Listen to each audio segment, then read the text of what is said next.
Hey guys, Freddy here. Welcome back to another Retro Adventures. Because at the end of another week, the end of another poll, we've got an absolutely fantastic win for Descent into the Depths of the Earth for Dungeons & Dragons. Now this is going to be a PDF review, so we'll be going over to the computer desktop in a wee second. And as usual, I'll be back at the end of the video with some other channel related stuff and some poll related stuff. But before I do that, I'd like to take a moment to talk about my Patreons, who are wonderful, wonderful people, and their efforts make all of this possible. And I absolutely appreciate it from the absolute bottom of my heart. Their efforts are fantastic and I love each and every one of them. Now, if you'd like to join them and help support the channel, and I sure wish you would, or you'd like to gain access to these videos a week early, or you'd like to gain access to Patreon exclusive videos, which I've started uploading, some of them on subjects about the weekly videos, just extra little bits, but also I've been uploading some of the older Satanic Panic videos, which they've been getting delisted from YouTube because they mention certain subjects YouTube no longer likes. So, if you'd like access to those, there's a Patreon in the description down below. If you check it out, it'd be very much appreciated. But anyway, let's have a look at Descent into the Depths of the Earth. So, this is Dungeon Module D1, Descent into the Depths of the Earth, by Gary Gygax. It came out from TSR in 1978. And one of the things I'm most amused at in this version is that it's printed in the UK under license from TSR Hobbies by Games Workshop, 1 Dowling Road, London W6, it comments on the cover. So, it's the UK release, and this is when Games Workshop was basically TSR UK. They were the main importers into the UK. And it's just a little detail, otherwise it's identical to the other versions. So this follows up from the Giants series of adventures. We had covered those previously, the G1, G2 and G3 modules, which led into discovering that drow were behind it and chasing them into the depths of the earth. And that's what this adventure's all about, as you follow that up to make it into a full campaign.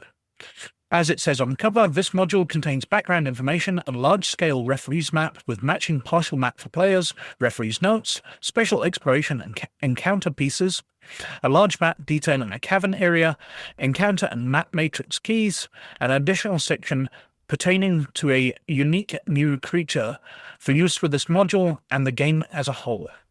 A complete setting for play of Advanced Dungeons & Dragons is contained herein. This module can be played alone as part of the first part of a series of 3 modules with SHRINE of the KUo-TOA D2, VAULT of the DROW D3, and as the 4th part of a continuing series of modules which form a special progressive campaign scenario, Dungeon Modules G1, G2, G3, D1, D2, D3, and Q1 Queen of the Demon Web Pits, soon to be released. If you found this module and companions exciting, stay tuned for more action from the game wizards. And it's a sort of adventure leading on from there as you track down the drow. But you're not really going to get to a conclusion of the adventure. This one is all about the journey. So, flipping open the cover, we're getting into spoiler territory. My opinion, before we get into spoiler territory, if you don't want this spoiled for you, then you're going to be turning off in a wee second as I flip open the cover and go into more details. But this adventure isn't that great. It's really a series of random encounters with a couple of encounters which lead you on. As I said, there's no real conclusion here. You're just carrying on with the journey, which is interesting in its way. Anyway, going inside, we've got the map, which shows the journey you're going to be taking. Now, this is a path that the drow have set up, so there are busy paths here. It's mapped out that there's primary passages, secondary passages, and tertiary passages. So, how busy it is traveling around. The primary passages, you're going to encounter a lot more drow, because this is the busy trade routes between different drow locations. And we can see diagonally across the map is the journey basically the player's going to be taken, and various key points on that. We've also got the Sunless Sea. So we've got the waters of the Sunless Sea and the islands of the Sunless Sea up in the corner here. Carrying on, we've got a repeat of the cover as they did with these modules. And then we've got some background. So it's talking about how Dungeon Module G3, Hall of the Fire Giant King, you discovered that the Dark Elves, the Drow, had instigated the Giants' Alliance and started all those problems. And you're going to be tracking them down.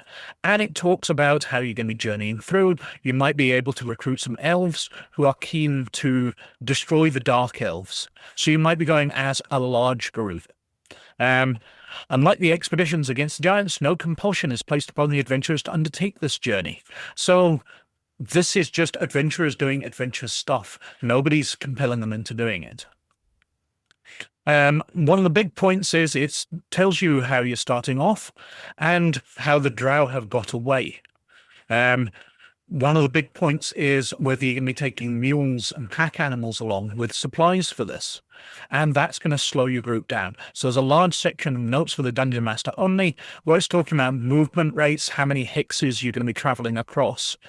With mules on foot, if you're mapping everything which might slow you down as you journey. It's going into quite a bit of detail here.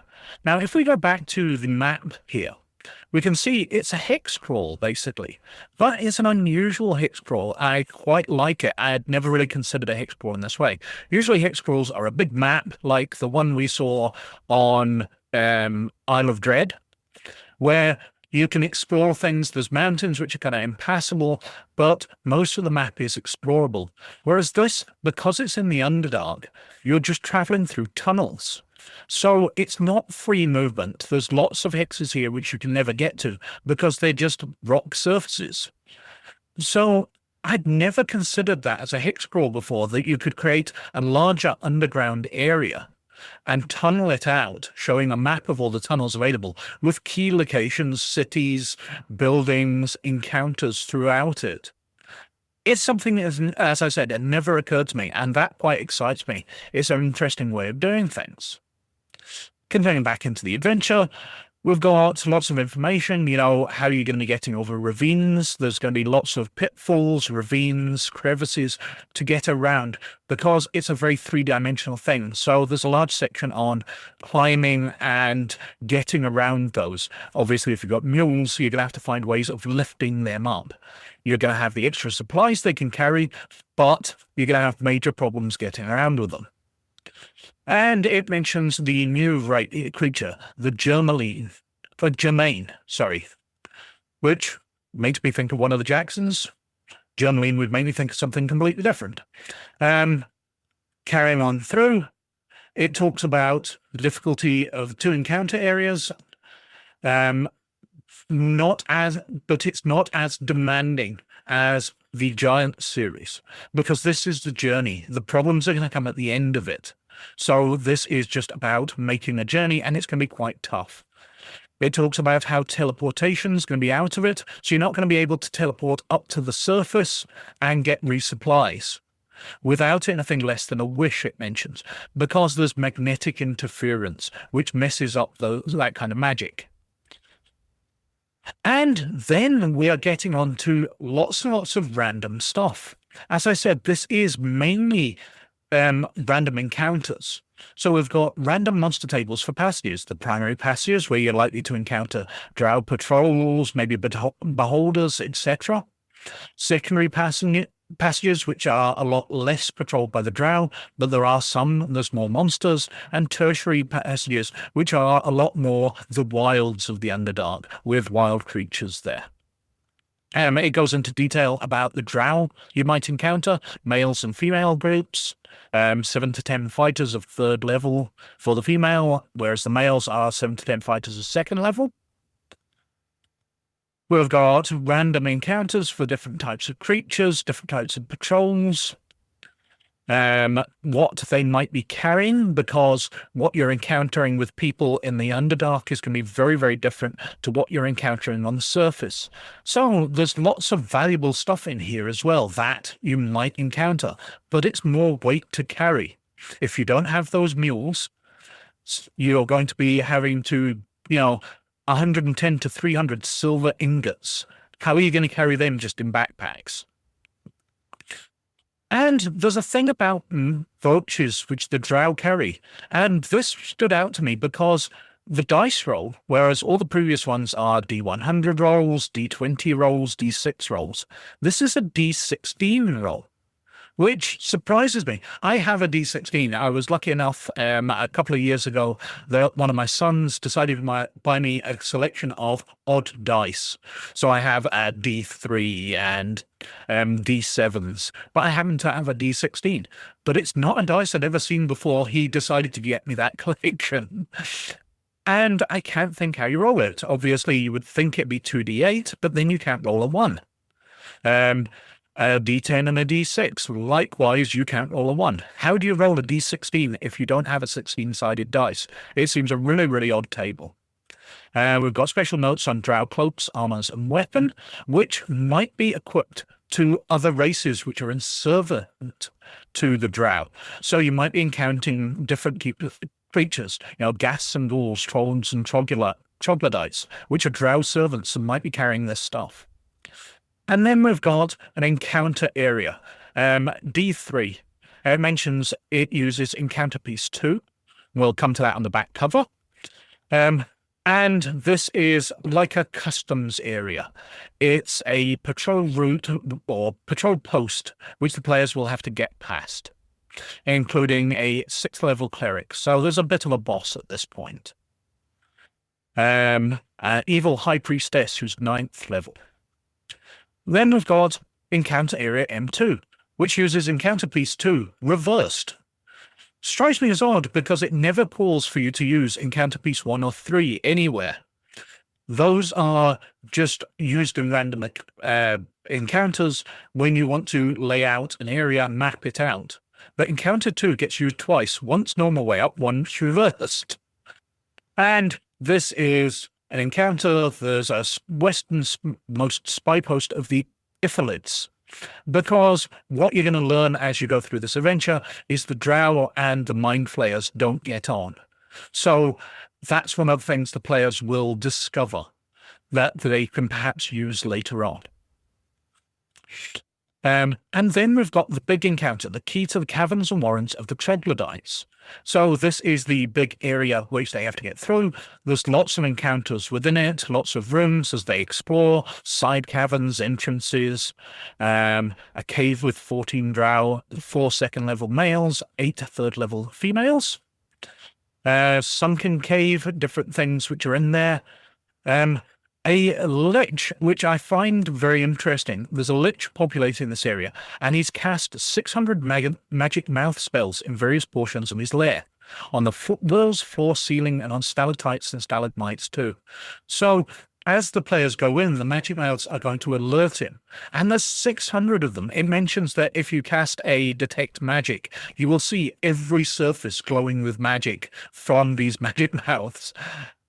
It's a sort of standard encounter. He's not that keen on fighting, so you might be able to talk him round. But I just liked, this is one of the most developed encounters in it, and it's really, really interesting. But we carry on through. There's cavern stables with pack lizards.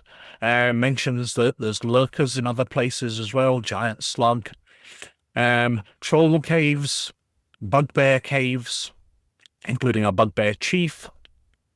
What else we got here? Trolls' dens and their chief, different troglodytes, as you fight through different monsters to get to the other side. And then, final note to Dungeon Masters, talking about using it as a campaign, regarding the large-scale hex map of the underworld, and then small-scale encounter pieces and passage maps. And then this ends the first part of Descent into the Depths. We've got the Germain? I don't know how to pronounce it, because the L looks like an I when it's in ordinary text, but there it is a L, so it is Germain. Odd name. But when I talk through this new monster, they are basically kobolds. They're not a big threat. They're just a bit interesting. They've got 1 to 4 hit dice, so they're not a major threat to people who have already been through the 3 adventures of the Giant series, and now they're traveling into the Underdark. We've got the back cover, which has maps for the different passageways. So this side of the thicker tunnel is for the major ones, the secondary ones, and then the thin passageways are for the tertiary. So if you're having an encounter in those, you can use those maps. And we've got map segments 1, 2, and 3. As I said, 2 is used a couple of times, 1 and 3 is just in there for you to use. And then we're on to the back covers, where we've got an image of those bugbears and information on other things you can buy, including the Tomb of Horrors at this point. So that is a descent into the depths of the earth. And I don't think it's a fantastic adventure, I have to say. There's way too much based on just traveling and having random encounters. The 3 set encounters aren't much. They're one where you are going up against some drow, where you discover these are trade routes and they are protected. There's various customs posts essentially controlling areas. And the custom post shows the players that there are different groups within the drow. Then you've got the Mind Flayer customs post, or guard post, where you're discovering that the Mind Flayers and the drow are opposed to one another, which might be useful later on, as well as knowing there's different factions within the drow. And then this large end of adventure base where you've got to fight lots of different creatures, trolls, bugbears, etc. It's not really that exciting. There's not much to it. As I said, reading through it, the thing I got excited about was the Lich and his over-prepared base, where it also mentions he's snuggled up in blankets and furs and things in a nice, comfortable place. I like the description there. That gives me something to work on, whereas the rest of the adventure really doesn't. So that was Descent into the Depths of the Earth, and that won the poll this week with a massive 46% of the vote. Now, I've been worried when I put it up because I put in 2 options for Shadowrun. And I thought that perhaps by splitting the vote, I was being unfair to Shadowrun, because usually it does dominate polls. But an all Shadowrun poll also isn't that popular.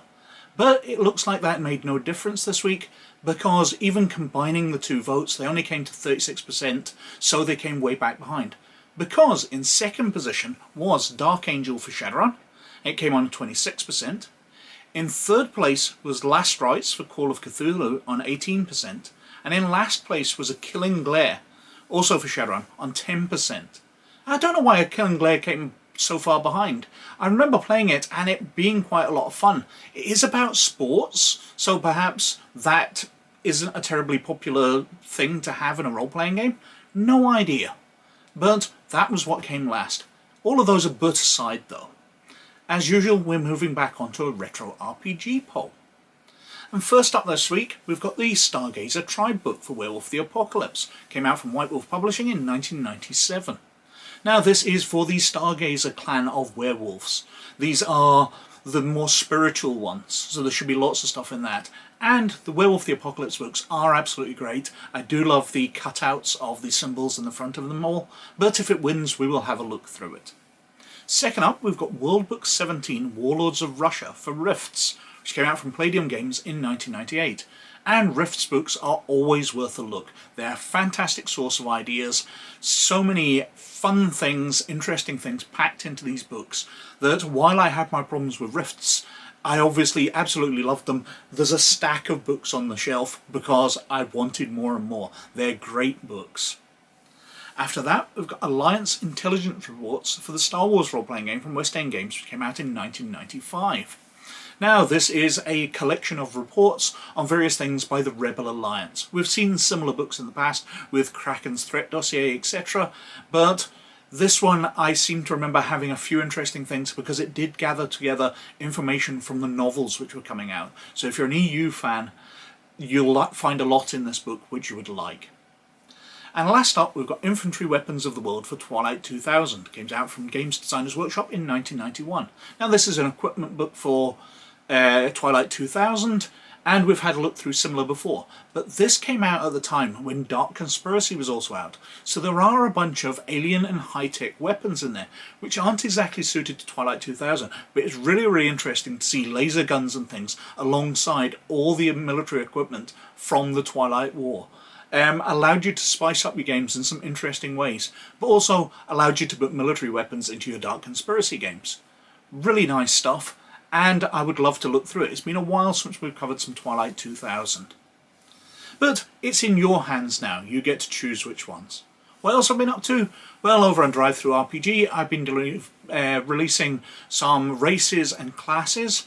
The races are for a Near Future, Near Orbit campaign in 5th edition D&D rules, where humanity's going out, but humanity's also splitting up into different races as gravity has an effect if you're born in deep space or on the moon or in different situations.